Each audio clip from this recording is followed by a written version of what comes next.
Good evening, everybody. I'd like to welcome you here to our annual meeting tonight. It's just really good to be able to see people. It's been so long. It seems like we've been able to get together and talk to each other and not have to talk through masks and everything else. So I'd like to thank everybody for coming tonight. My president's report here isn't too long. It's been a very, very strange 2 years, as everybody knows and realizes. It's been unbelievable. We've been one of the lucky industries that will benefit from all the problems that are going on in this world. And we're still standing. Most of us are very tired out. It's been a long couple of years with so many ups and downs, and things that aren't predictable, things that we can't control. So we've been moving ahead with Maumee Valley growers in a lot of ways. We've been trying to do what we can. We've entered a new world now that we never believed we would be, where you're Zooming everything. We've got Jeff Freak, who's the head of our technical department now. Jeff is the one that picked up or looked at a computer because he wasn't going to learn how to do them or anything like that. And Jeff's come into the real world now. I was going to text Jeff tonight just to try to have some fun, but Tom says, nah, Jeff doesn't text yet.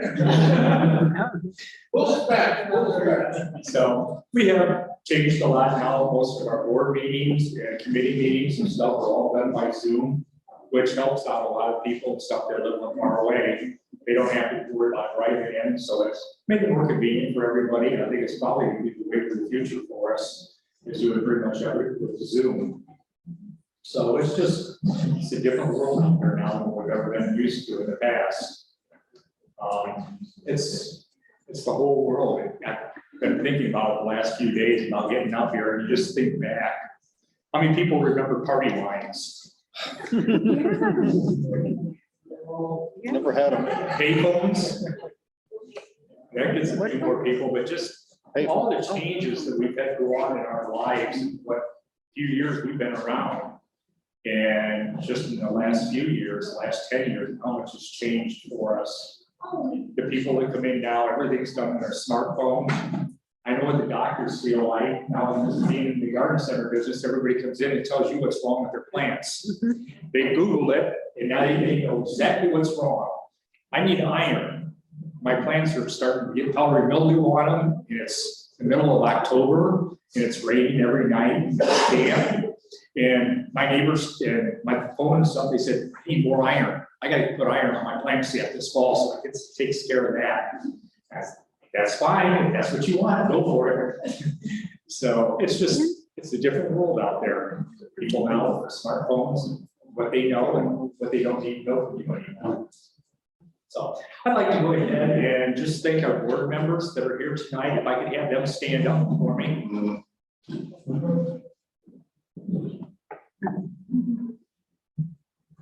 Okay, thank you very much for everybody for all your work.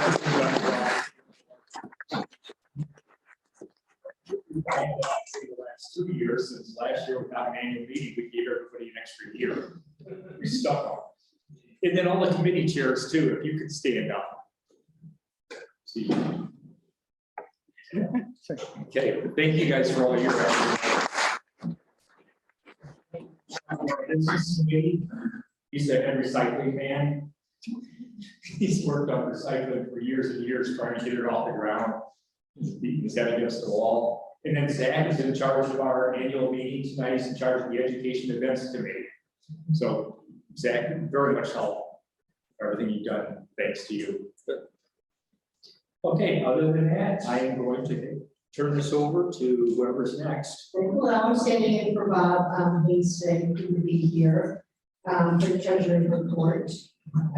We did have a finance committee meeting a couple weeks back, and Joe had the budget together, and we had gone over that line item by line item. So I think everyone has a detailed copy of the budget, if you've had a chance to look at that. But just in quick overview, the checkbook balance is $54,891. There are no receivables outstanding. In that 54,000 plus, there is a figure set aside for the education and Events Committee. saying there is a set amount of money put aside for the education and events committee each year that is included in the checkbook balance. There are revenue programs that are, that support the organization. One, first being the Palmer Energy Gas, which just brought in $17,736. This year, Monrovia, $13,132. The membership drive, 5,762. North Branch, 1,987, and then the Palmer Energy Electric, 1,863, totaling 42,930. So that's just basically a brief. Is that again? A brief summary of the budget. We do need approval from the membership, so I don't know if we've had a chance to look at that, but Joe, we'll put that to a vote now, correct? Yes. Okay. All those in favor of the budget for 22? Aye. All right, so we'll take that as approved.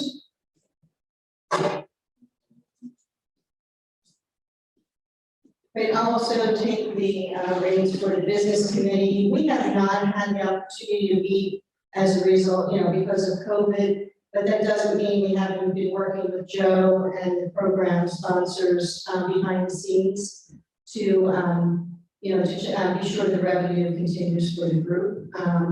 The first program being the gas and electric, and that is managed by Palmer Energy. I'm with Palmer Energy. We also have Josh Felix here tonight. For those of you who join the monthly calls, Josh is the gas analyst that shares all his wisdom with us. And Phil here, Goldizer, he's also going to take over the sales role. So Phil is going to make an effort across the state and into Michigan to grow the program. So I did bring a couple figures with me tonight just to give you an idea of where the program is. Currently, we have just over 16 members, and the load for that group is 500,000 decatherms. And to put that in perspective, the average 2,500 square foot home uses about 100 decatherms a year. So the program does have a large load. We also have really a very loyal group there. They've been involved in the program for many years. We tend to look at pricing 3 years out on the gas program, and right now we look like geniuses with what the gas market is doing, where in some months, $3, under where the market's been over the last couple months. So the gas program, we have about 50% of the hedges in place for the next 2 years, which really puts our members in a great position for the coming 2 heating seasons with what's happened with the market. As far as the electric program, that is a smaller program. Most of the members have a much larger gas load than they do electric, but Phil is going to do his best to grow that aspect of the program as well, because the main goal is basically to draw more revenue for the organization. Again, if there's ever any questions on that, I think everyone at this point has our information. I'm always available to answer questions. I think there's a lot of information that people are looking for this year with the craziness of the market. We do still do our monthly call the first Friday of every month. That is open to membership.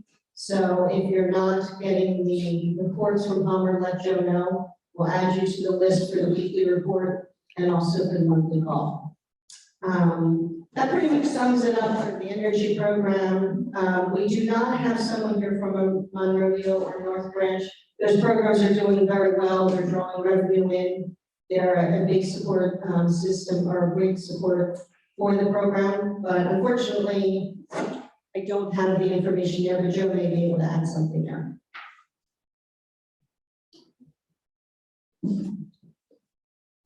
Thanks, Ann, I appreciate it. Every year we have what we have entitled the Normal Scholarship. And this has been going on for quite a while right now, where we select a high school student or a college student, university student, that is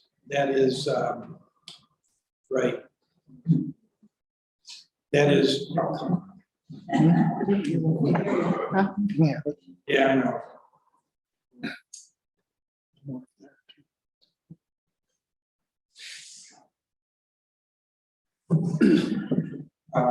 Either a high school or a college student that is majoring in floriculture or nursery landscape, et cetera, or related field in our horticultural business.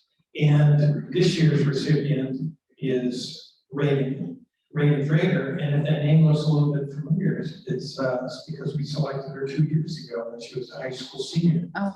And she has since gone on to OSU. And she is a major there in floriculture, but I think specifically, and I didn't put my notes, but I believe it's nursery landscaping is where she's at. So we either go with a $500 per person scholarship or several in 1 year. This year we voted, and the vote was very close, and Reagan was the recipient of one $500 scholarship.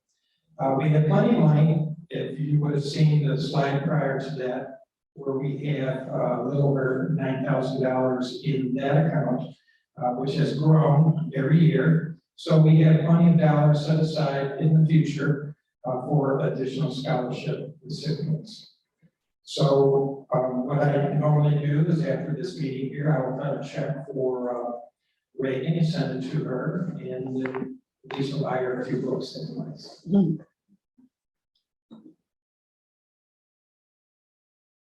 Okay, our next report is with our Education Events Committee, and our chairperson is Zach Edwards. Zach, come on up and talk a little bit about our crazy years, maybe two, that we've had. There you go. Feel like I'm going to be on borrowed time with this microphone, but we're going to make it work. So, crazy couple of years. I just became the chair of education and events in 2021, which was an easy gig to start off with because there were no events until now. So you guys can tell me how everything's going. But hoping to start off 2022 with winter conference is coming up January 20th at Black Diamond's Toledo location. We have a few different programs scheduled, but we do have an open slot there at the beginning. Anybody with a suggestion or recommendation, you can give that to me or pass it on to Joe. We are looking for suggestions. We then have Michelle Wallace from Central State is doing 2 different programs for us. Anaerobic soil disinfestation in high tunnel, which is going to account for 1 pesticide credit. And then she's also going to do a program on generational transfer, which is something that Joe and I tried to get going in 2020, but with COVID and remote access to it, we're hoping in person it'll have a little bit better results for everybody and everybody get a little bit more out of it. And then Monrovia and North Branch will also have a program report at that particular event in January. Later on, about a month later, Retail Roundtable is going to be hosted by Creaky's Greenhouse. Brooke from Waldo's handles our social media program is going to give an update on Facebook, Instagram, and Pinterest. Then we have Bridget from MSU doing a generational purchasing explained program. Then we have a couple of characters who are associated with Black Diamond are going to do a program about a podcast called West Gardening Podcast. We do have a night booked for the walleye, and we've got more details coming on that soon. So we're hoping to have a strong showing and attendance for that. Good past that a lot of people have enjoyed. We're TBD on a public education forum event at Owens. This is something that we're going to do in 2020, right? Actually, I think right when COVID had started, and we're hoping to revisit that sometime in 2022. And then the annual next right now, this time, same place next year. And today I did have a chance to meet with Dr. Doug Karcher from Ohio State Horticultural and Crop Science and Michelle Jones. We got to talk a little bit about the horticultural industry and took a tour of our location in Perrysburg. talked about some of the challenges that we faced, some of the highs and the lows, answered a few questions that they had, and he'd like to take a moment to talk to you right now.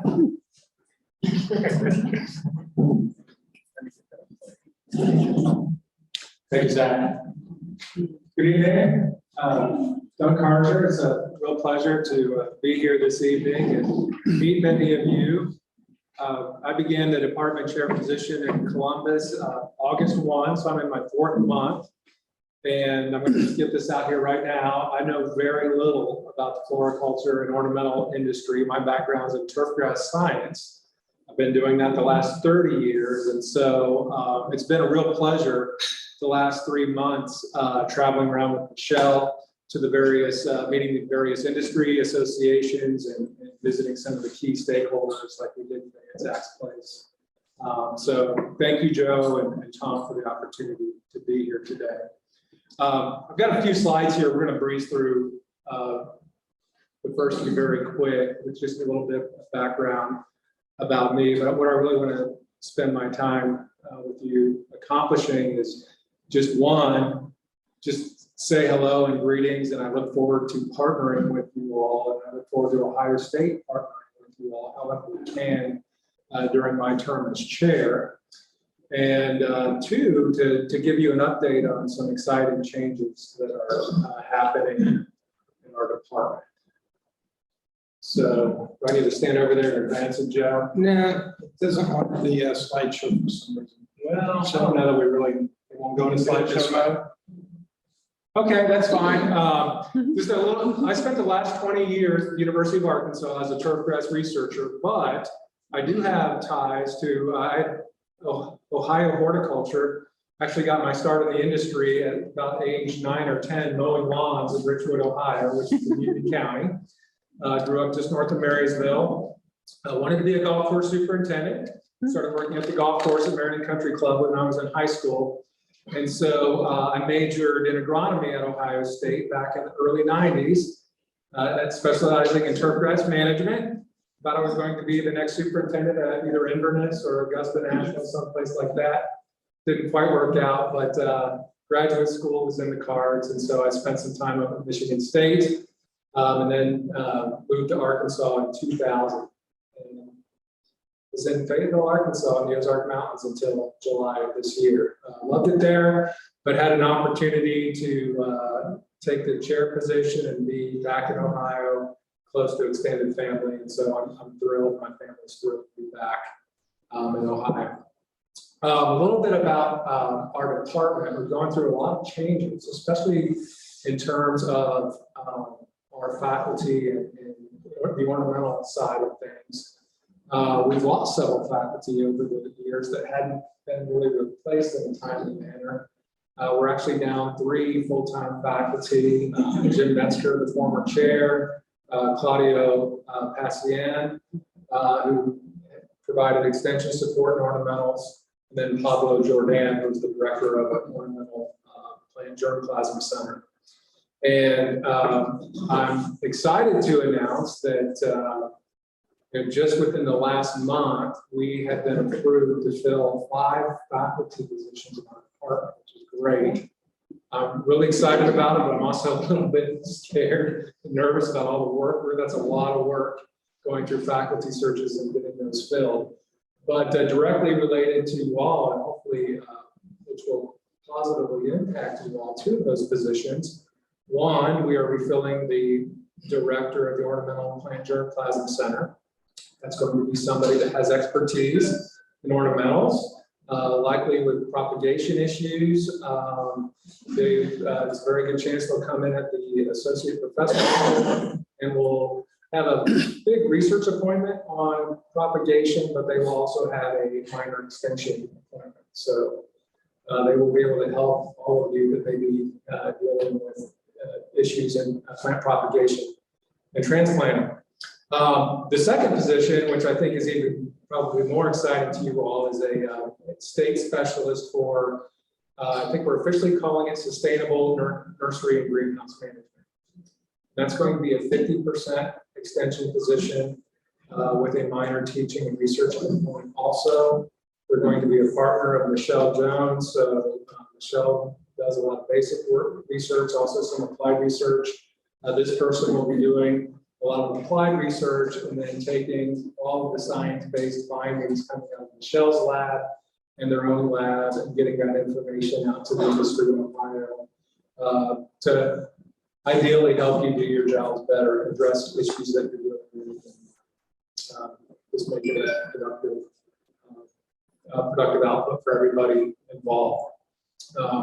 The other three positions, probably not as impactful to you all, turfgrass extension specialist and urban foods production specialist, also going to be primarily extension, and plant transformation specialist, doing synthetic biology there in Worcester, working on improving the nutrition and consumable traits of foods.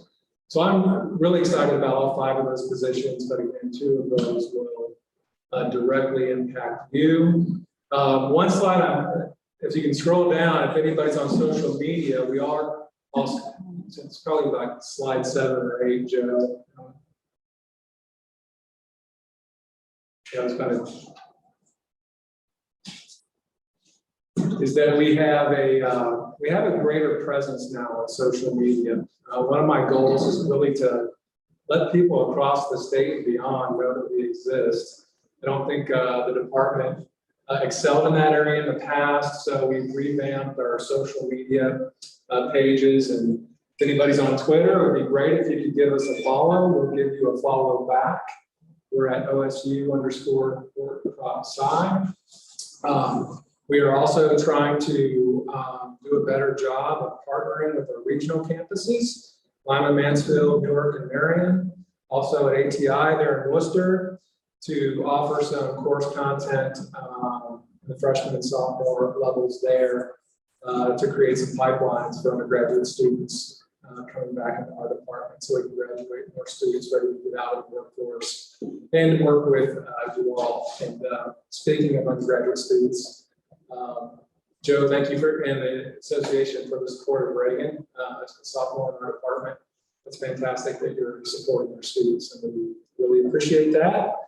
If you ever need to get in touch with me for whatever reason, I'm easy to find on our website. Email's my last name, .3. That's probably not too easy to remember. Karcher.3 at OSU.edu, but if you just Google Karcher horticulture, you'll find it. So again, thank you for the opportunity just to say hello to everybody, and turn it back over to you, Joe. Tonight, she's going to be here. She's actually the chairman of the marketing committee. We've had a busy couple of years. It's pretty well locked in what we've been trying to do and accomplish and stuff. We did get rid of the blade and the Valpak, just the cost involved and the success of that. It just wasn't there anymore.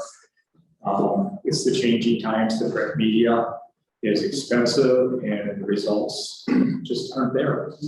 So Harrisburg Messenger does work real well with us, and that's fairly inexpensive for us to advertise in there. We do that in the springtime. The Buzz Book we do also in the spring, and then we do it again this time in the fall and the winter season. Anybody who ever wants to be a part of that, feel welcome to do that. Jump on.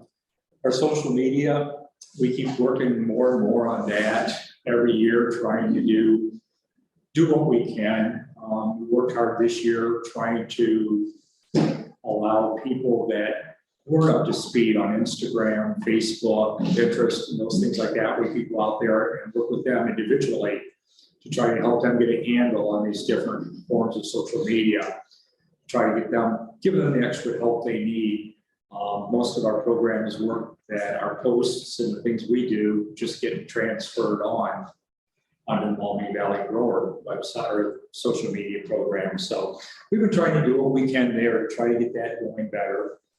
The grant this year, we've been working on our one project we're working on right now. The grants, are you going to talk about the grant today? So I better not say, well, if I talk about it, then you don't have to, so it's going to cut the meeting in half.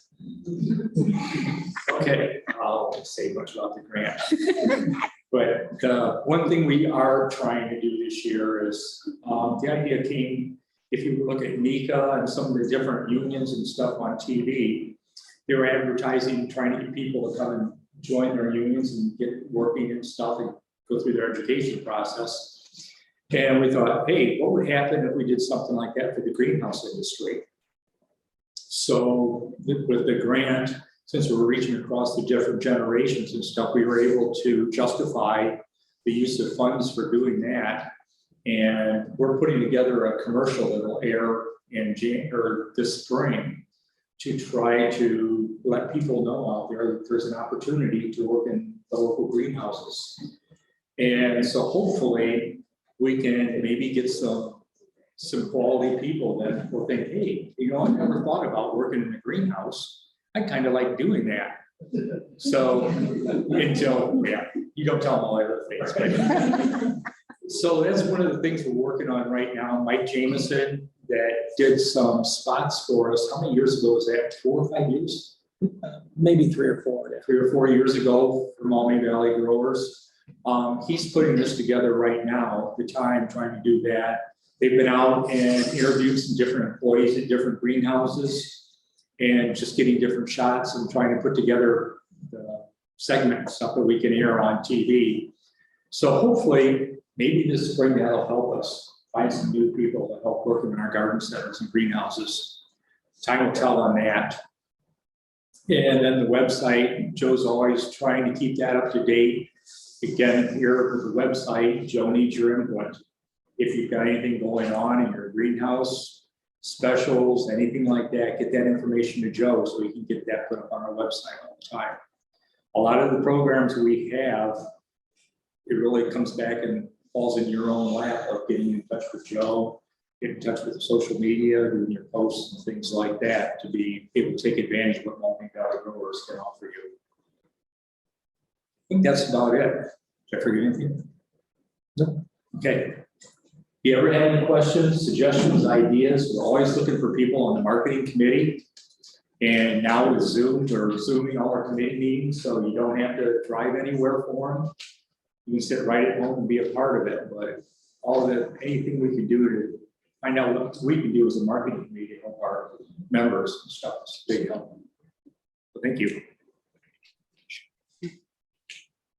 Okay, the next thing I get to be in charge of tonight too is the nominating committee. We kind of, Tom has been the anchor of our nominating committee for years.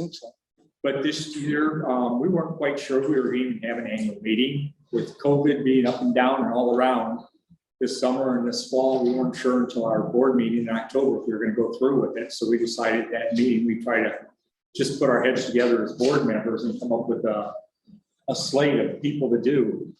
Fortunately, most everybody was willing to rerun again this year. The only person that is Kelsey that worked for North Branch. She just had twins this year. And so she's taking a little hiatus and getting to take care of her kids. So Kelsey won't be there. So we're looking for, we need one more person. Denise, you want to stand up, Denise? This is Denise from over at Bosworth's. They're on 25 Bowling Green. And she volunteered to run for the board this time. Well, welcome to have you there, Denise. And I guess that Kim's up for re-election too. And I guess that's, you passed out the ballot, sir. Mm-hmm. Right now, if anybody knows of anybody, the one probably nice thing that came about with COVID and Zooming our meetings, we have a lot of people, members and stuff that are quite a ways away from us that actually now could be on the board because they don't have to drive into Perrysburg or Toledo, wherever, to come to a meeting. So it opens it up to a lot different, more people anyway for committees and to be on the board. So if anybody that we're looking for a grower member right now, not a business member that would like to be on the board, I'm sure there's got to be somebody here that somebody wants to raise their hand and say, I'd like to volunteer. And I didn't think so. Was that a real question? It was a real question. But it's something too, this is one of the changing times that we're finding as an organization too. People are retiring, closing their businesses, Dad Gene. Wasn't gonna mention your name. But because of that, over the last few years, we've lost quite a few people. Michael knows that with his mom and dad shutting down Lakewood. We've lost enough people over the years now. It's getting harder and harder to find board members. And to find good board members. It doesn't do any good to have a board member that will run for the position and then never show up at a meeting. We need your ideas, inputs, and things like that on the board, but hopefully with Zoom that we can open it up to more people. It doesn't have to be a board member or a grower member. It could be somebody from your business too that is eligible to be on the board. So if you have somebody that's really good at your business that you think might be a good board member and willing to do something like that, please let us know. Pretty much tonight and stuff, anybody who's running for re-election is going to get it. And we will be in the spot of filling that other empty spot there on the board. So if you know of anybody and come up with a name, please let me know, or Joe or anybody on the board. And we'll just take that to the board and have that approved, and they'll be a part of our board then for this next year. So if you want to fill out your ballots, you can. I don't want to minimize them or make it seem like there doesn't mean a lot, but everybody's here, part of the Maumee Valley Railroad tonight. Yeah, railroaded. So Denise, thank you. You're part of the board now. And other than that, any questions? How often do they meet? We meet 6 times a year, every other month. And it's usually, we try to keep the meetings just to an hour from 12 to 1 on the second Thursday of each month, which isn't set in stone, but we try to keep it to an hour so it doesn't take too much time out of your schedule and stuff like that. But the Zoom's really going to help because you don't have to drive anywhere. A lot of people, like, you're a little ways away, and so you don't have to worry about coming in to do that. So it's interesting. Nominate Karen Henniger as writing. Well, you're a second? Second. Oh! Who's walking tonight? Karen, would you like to? I would do that. Okay, all in favor of Karen being added to our nominations and part of our new board, say aye. Opposed? Thank you, Bob. Thank you, Karen. He said my last name wrong, so am I official? You're official. It doesn't take much. I got It married hasn't been Henniger in how many years? about 31. Sorry. You should have everyone vote on the others too, just to make it official. Okay, please make it official. Please fill out your ballot, turn that into Joe. Joe will count them up. But we do know the results as of right now, so we don't have to wait for Joe to tally them. Is there anything else I need to do? No, please no. Okay. I'll make a motion to declare unanimous ballot as stated on the screen. Okay, do I hear a second on that? Bob seconds. All in favor, say aye. Aye. Okay, everybody's a member. Hi, everyone. Thank you all for coming tonight. It's nice to see faces without masks. Membership, sponsorship, we're so grateful to all of the companies and members that donate a little bit extra to put forth some funding for things like our sponsorship to the young lady at Ohio State, 4-Star Greenhouse, Greyhawk Greenhouse Supply, who unfortunately isn't here this evening, Rovia, North Branch Nursery, Palmer Energy, Sungrow Horticulture, the HC Companies, USDA ARS, and Waldo and Associates. Page down, top right.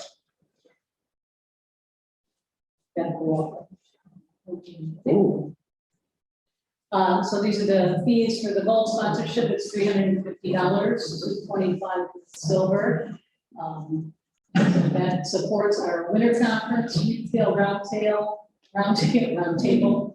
annual social event this evening, and the scholarships.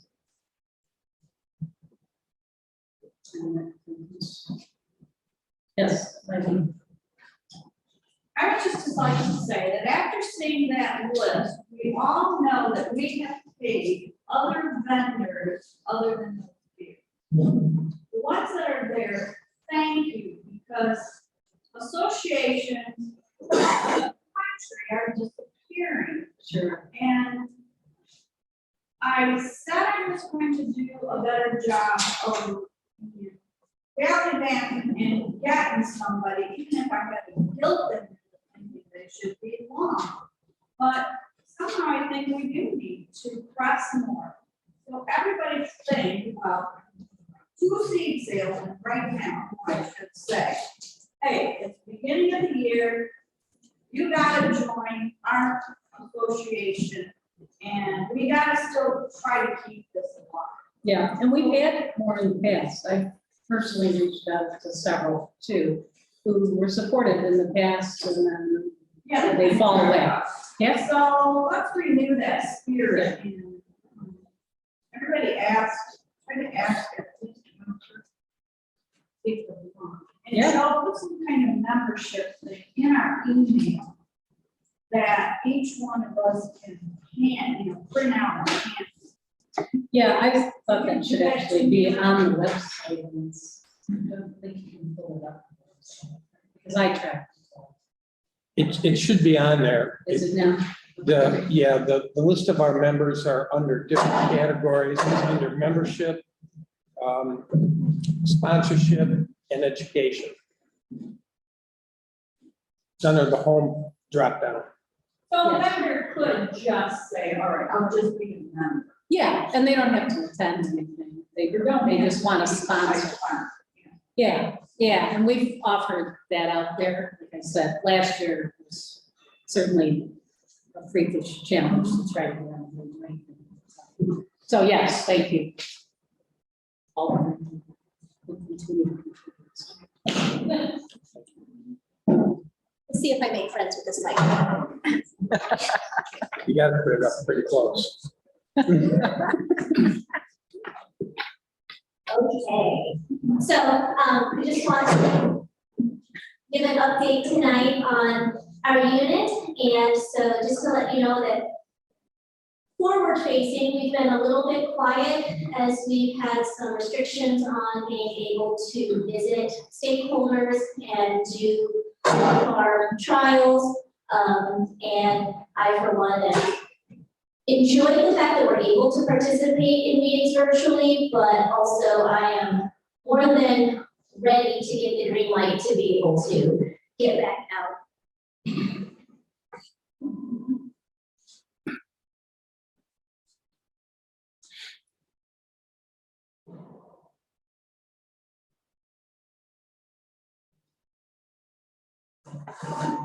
Okay. Yes, okay. So as I was saying, we're more than eager to get the green light to be able to go back out and do some travel to meetings and also to visit the stakeholders. But while we were quiet on that front, we thankfully had the opportunity to be able to fill our vacant positions. So we've just been one step ahead of OSU, I suppose.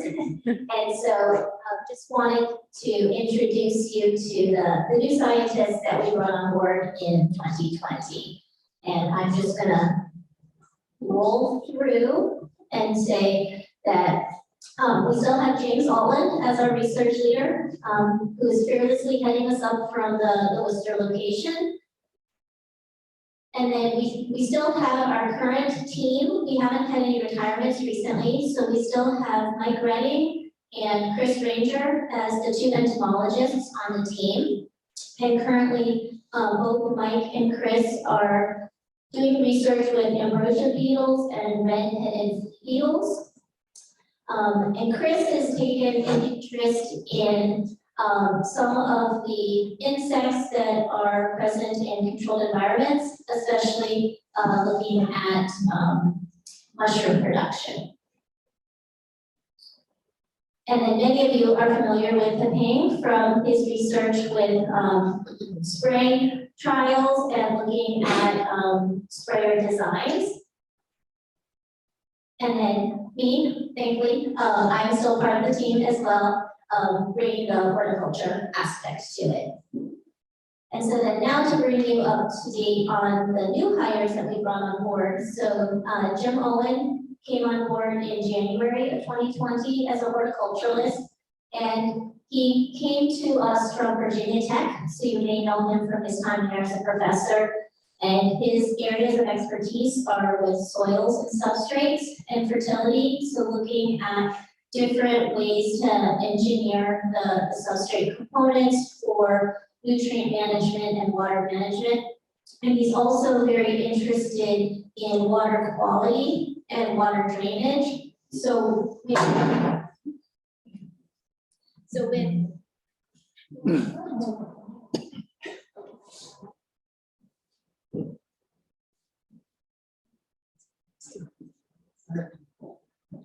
okay. Like a short event.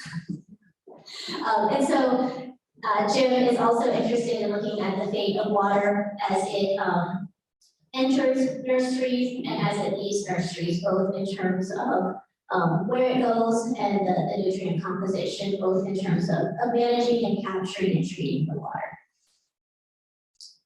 And then some of you were able to meet Kale. He also joined our unit in January of 2020 as a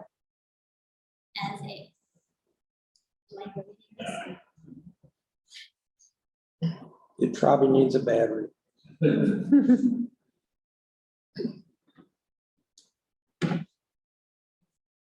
All right, I'm just gonna talk loudly, hopefully loudly enough.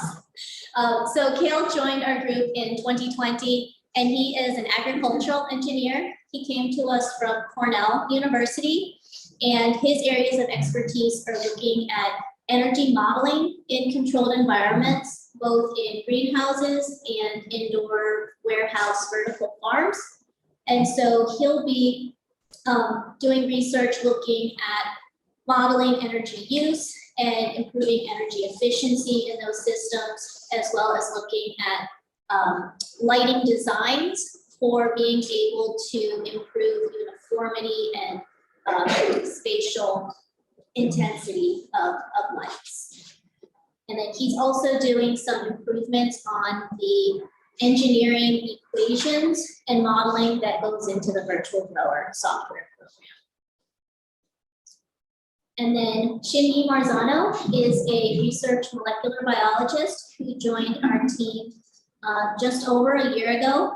And her areas of expertise and current research focus is looking at using mycoviruses, which are, in the simplest form, they're viruses that can be used as a biopesticide against fungal pathogens. So then the fungus won't attack the plants that we're trying to grow. And then she's also looking at the microbial communities that are present in soils and how that impacts plant health. And so also I want to mention thank you to Bob for serving on our panel for this position. And also shout out to Josh, who was served on the panel for Kale's search. So thank you for that. And then just over a year ago, Anna Teston joined our group as a plant pathologist. Some of you may know her because she did some research work at Ohio State as a postdoc. And then she was with ARS at one of the germplasm centers for a few years, and now has come back to Ohio. And her areas of expertise are in fungal pathogens in controlled environments, specifically high tunnels, and has worked a lot with tomatoes. And then last but not least, to join our team is Hung Young, who is a research agricultural engineer. Again, you may recognize the name depending on how long you've been around. He was a postdoc with USDA ARS in Worcester a number of years ago, working with the Ping, and now is back with his own research program.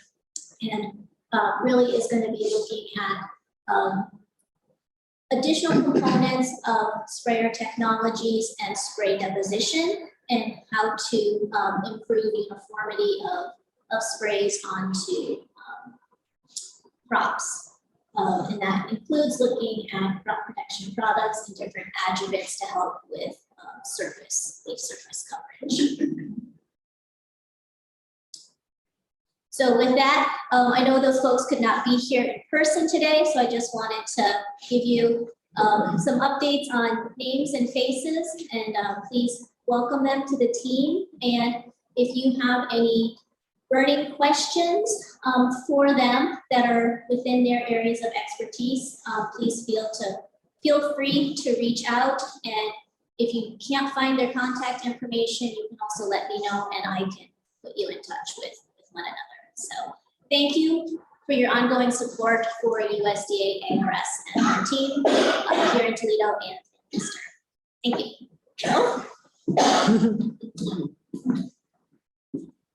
Okay, I'll give up on the mic too. Let's talk about this year. Let's talk about next year. So we will talk about this year first. And as you know, last year and this year, we had to deal with the challenges of COVID. This year, we had to cancel our workshops, every one of them, the workshop seminars, and those are the traditional ones, which is our winter workshops in January, our retail roundtable in February, no hockey game, and we also were planning a real special meeting with Owens that we were going to bring the public involved for the first time. And you'll be hearing more about that again as we try to do that again next April. Overall, it kind of forced some of the growers to do things they haven't been doing in the past. And one of them was curbside service. And the curbside service, from what I hear, although it was a bit of a hassle and it was something new, and they had to deal with payments, the POS systems and stuff, and broadband that would reach out to the street or the curb or the parking lot. It seems to have gone very favorable on the curbside service. There were 9 growers that either didn't have it or did have it by the end of this year, where they offered curbside service. That's a big number. As Tom mentioned, for the good of the group and to get through this period, we did instigate in Zoom meetings for the board and for the committee. And whenever the committees meet, it seemed to work out much better because we do have people coming from 45 minutes to an hour away and further. We had at least one person coming from Columbus. But the good news is it saves you on that travel time, but it also allows Maumee Valley growers to reach out further for participants both on the committee and the board level. So it was a slow go in the beginning last year with Zoom, but everyone's through it now. I think everyone's a little more comfortable with it. Both last year and this year, 2020, 2021 were good years for almost everyone. In fact, they were great years for a lot of people. Why? Well, obviously, COVID was the biggest influence. People were staying home, and they looked around and they realized, geez, I better do something about my garden. Oh, where's my bushes, trees, and shrubs? They don't look very well. And we won't get into the personal stuff. I'll stop right there. So it was good to get out. This year, we had 2 growers that stepped forward, Haynes and North Branch, and they provided all the plantings for the Solheim golf tournament, which by all reports went over extremely well. And so many thanks to them. That was a big job for them. And their plants were not only at the golf course, but they were up and down Dorr Street, Runnels Road, and then you saw planters around downtown Toledo also.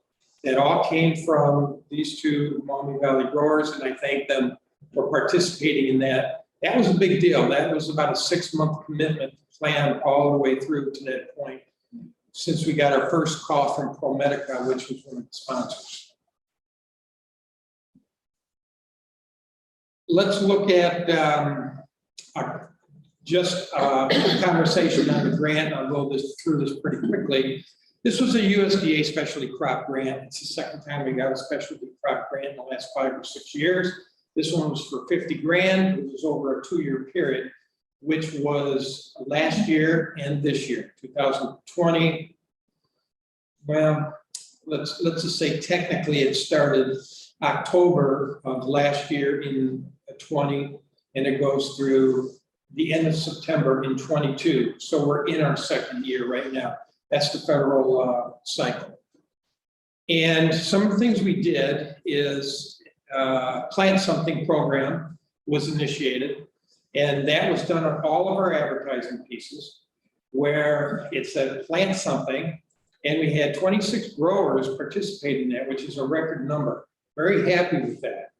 And what the grant did, because it was all about floriculture, how to promote floriculture, how to advertise for it, and generally get information on how to increase sales and placement of products, things like that, that we'll get in a second.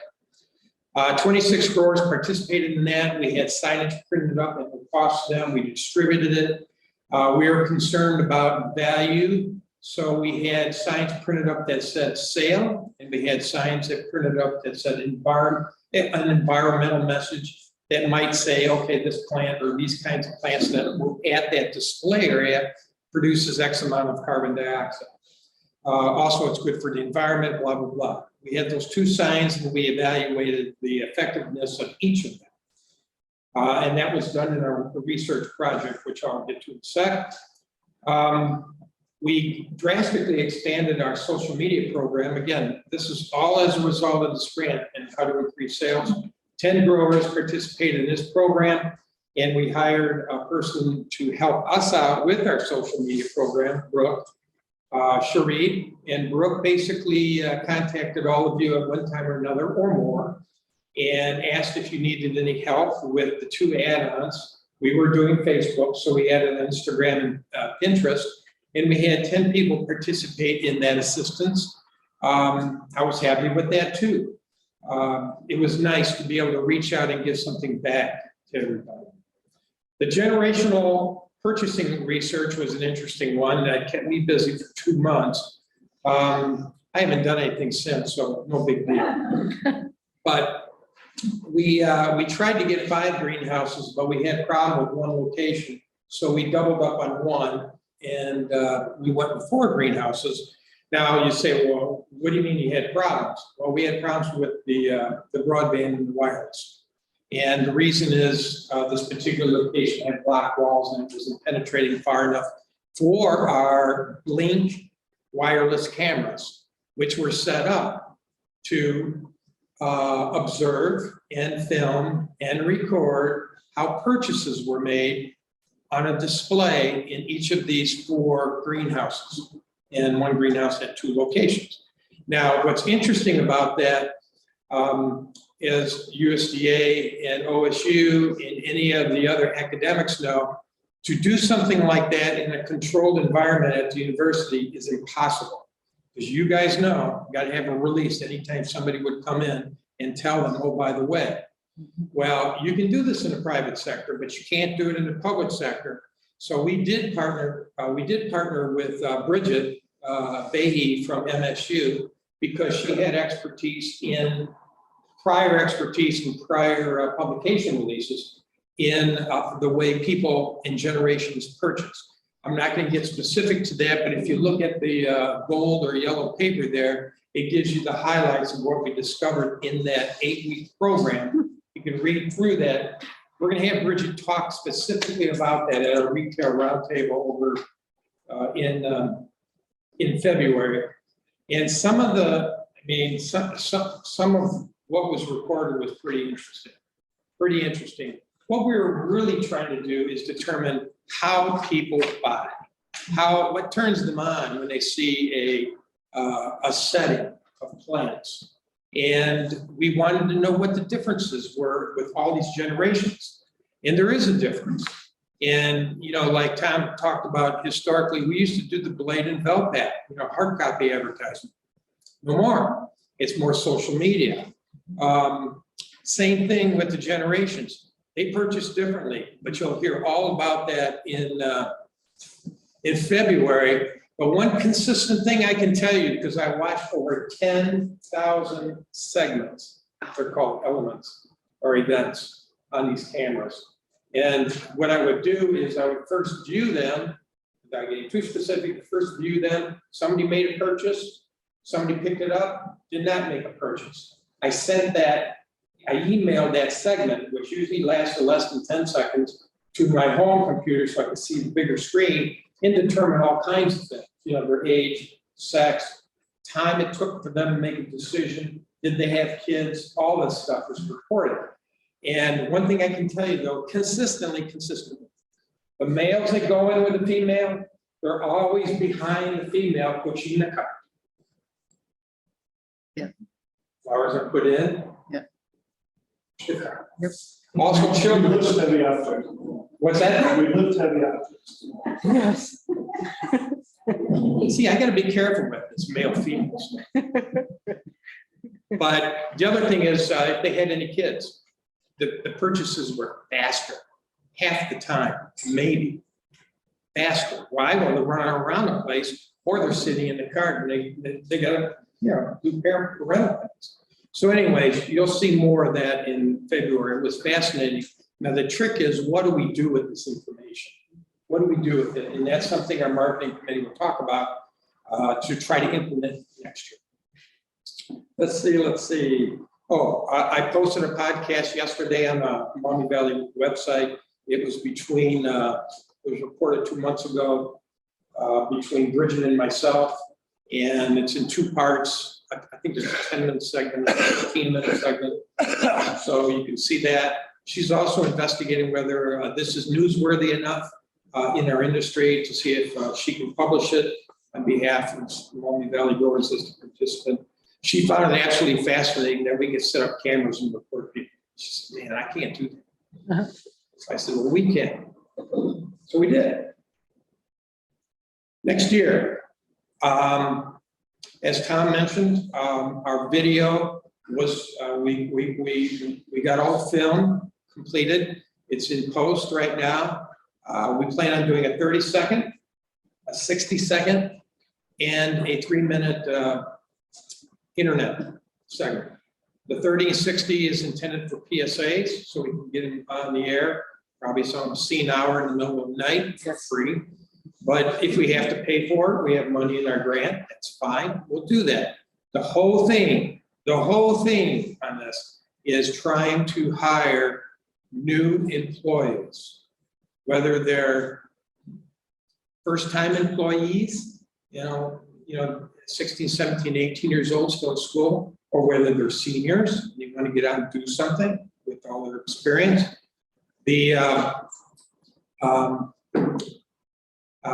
We're really going to try to promote that floriculture is something they should consider, and that, or maybe they did in the past. So that will be coming out here in the next 2 weeks. And when it's done, I'll post it online also, and I'll let you know. Plant Something program will be done again this year because we're locked into this 2-year grant. Many of you still have the signs. If you want more signs, I can get them for you. The one you saw in the lobby that says "Play Dirty" seemed to be the most popular.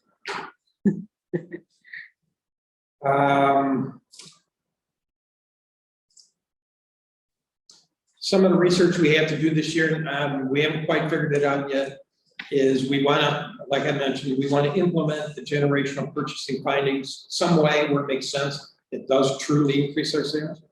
And then number 2, how are MVG grower sales or sales reported?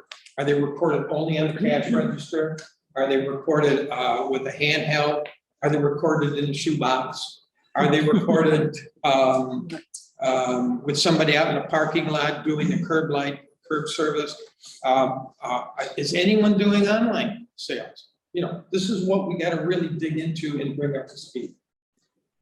And credit cards, most of you use, there's 13 of them at last count.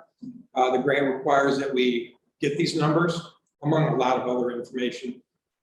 People are promoting online, but not necessarily purchasing online, the growers. Curbside, we talked about the remote handhelds, you know, for the farmer's market or farm stands. But why not have that handheld as you walk throughout your store, if your store is big enough, and cash someone out right then? But then you have the security issue of did they pay when they left? So, yes, things like that. Social media will continue. And that's it for, does anyone have any questions on the grant or some of the things we did this year or for next year? Any ideas, questions, suggestions? Okay, I like that. I have to do a special thanks to Gene Klotz Floral Garden, and both Walt and Mary from Lakewood Greenhouse. Both of these long stalwart organizations, multi-generational retail and wholesale outlets have been around forever. And the owners are retiring. And Gene and Rita, you just stand up there, they know who you are and all that kind of stuff. Don't be smiling.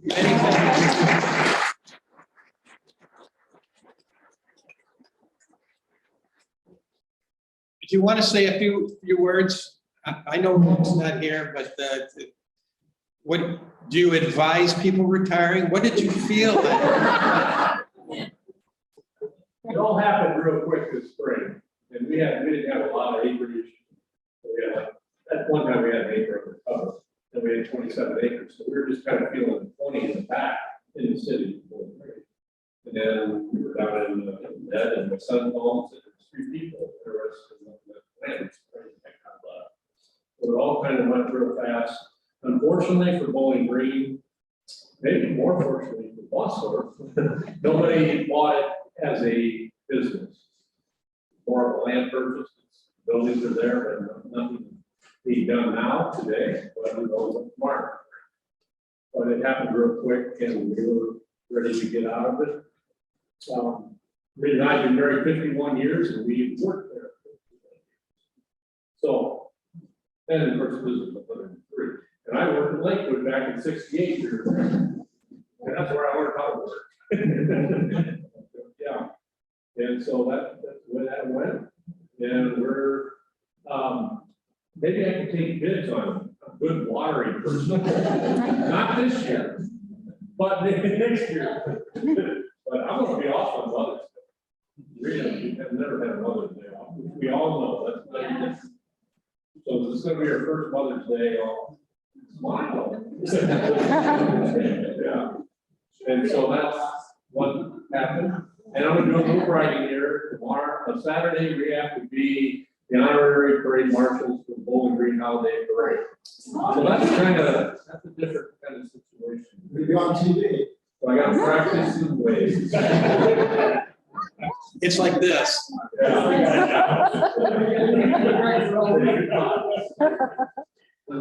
But when you get done there, we got a rapid ticket. Now's the time. And it's for, I assume, our scholars. It is indeed. 6 tickets for $5. Yeah, Josh and Gene, if you guys want to start right now, rolling, walking around, 6 for $5. This is towards a scholarship program. We appreciate anything you guys can do.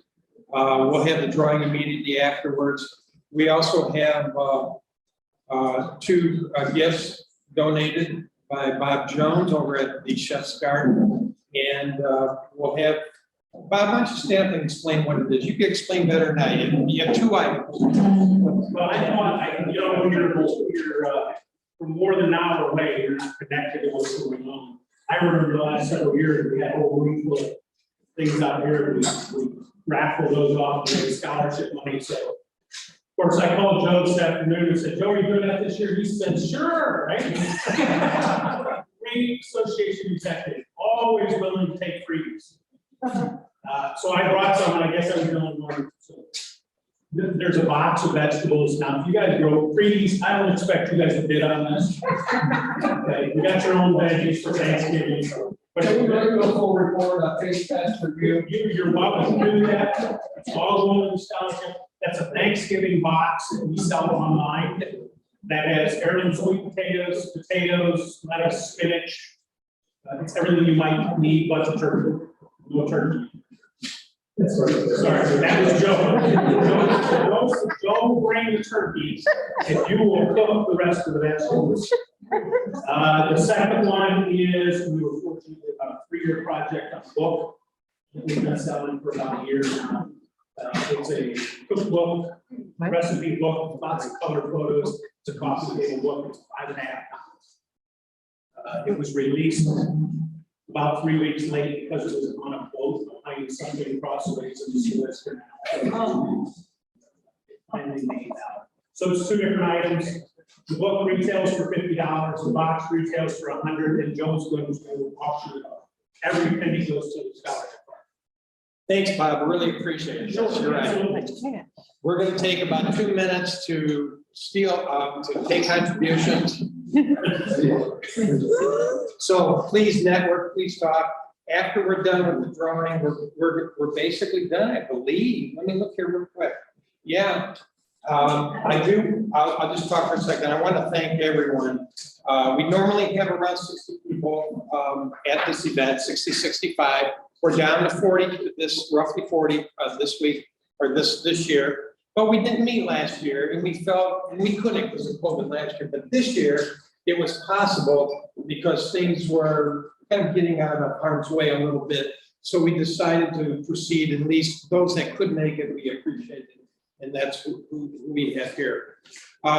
Does anyone have any questions or suggestions? Looks like our board is filled. That's great news. Committees, I was talking with Matt in back. Matt can help us out with a committee. We're maybe thinking, right? Maybe a business committee. And yeah, it's good to get a supplier involved in that. That would be fantastic. Anything else for the good of the group before we finish up?